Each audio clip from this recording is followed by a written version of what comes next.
రాధా రాధా రాధా పరువు మర్యాద గలదానివి, పెళ్లి కావలసిన ఆడపిల్లవి. హద్దు మీరు తిరగడం అంత మంచిది కాదు. మంచేమిటో చెడేమిటో నాకు బాగా తెలుసు. మీరు చెప్పనవసరం లేదు. అంటే డబ్బు కోసం రవిడిలా బ్రతికి ఆ గోపితో తిరగడం మంచిది అనుకుంటున్నావా? మనసిచ్చిన మనిషితో స్నేహంగా ఉండటం చెడు కాదనుకుంటున్నాను. చెడేదో మంచేదో ఆలోచించలేకపోతున్నావు. అందుకే చెప్తున్నాను, ఆ గోపితో నువ్వు తిరగొద్దు. నా ఇష్టాల్లోనూ నా సొంత విషయాల్లోనూ ఎవరు జోక్యం చేసుకున్నా నేను సహించను. నన్ను అర్థం చేసుకునే రాధా, నువ్వు నా కుటుంబానికి చెందిన మనిషివి. నీకే విధమైన చెడు జరగడం నాకు ఇష్టం లేదు.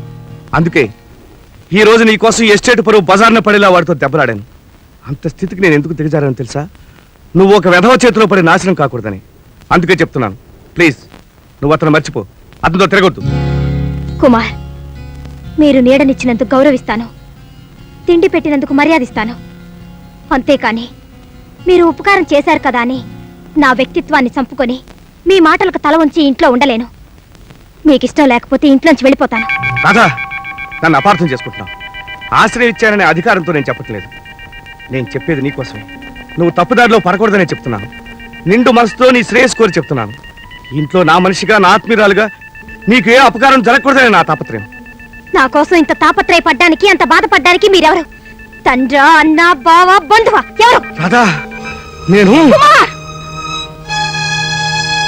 రాధా, ఏం చెప్తానే? అతనెవరు? దిక్కులేని మనల్ని దగ్గరికి తీసిన దేవుడే అతను. అయినా ఈడొచ్చిన పిల్లవి జాగ్రత్తగా ఉండమని అతను చెప్పడంలో తప్పే ఉందే. అది తప్పు కాదు, కానీ నేను ప్రేమించి పెళ్లి చేసుకోవాలనుకున్న గోపిని కలవద్దని ఆజ్ఞాపించడం ఖచ్చితంగా తప్పే. ఏవే, ప్రేమ ముదిరి పెళ్లి దాకా వచ్చిందన్నమాట. పెద్దలున్నారు, హద్దులున్నాయనే ఆలోచన లేకుండా నీకు నువ్వే నిర్ణయాలు తీసుకుంటావా? పో, లోపలికి వెళ్ళు.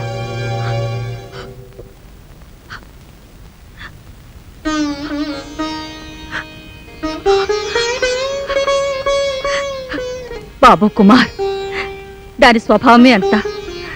దాని మాటలకి నువ్వు బాధపడుతున్నావా? లేదమ్మా, విధి ఆడించే ఈ నాటకంలో ఎవరు గెలుస్తారో ఎవరు ఓడిపోతారో నాకు అర్థం కావటం లేదు.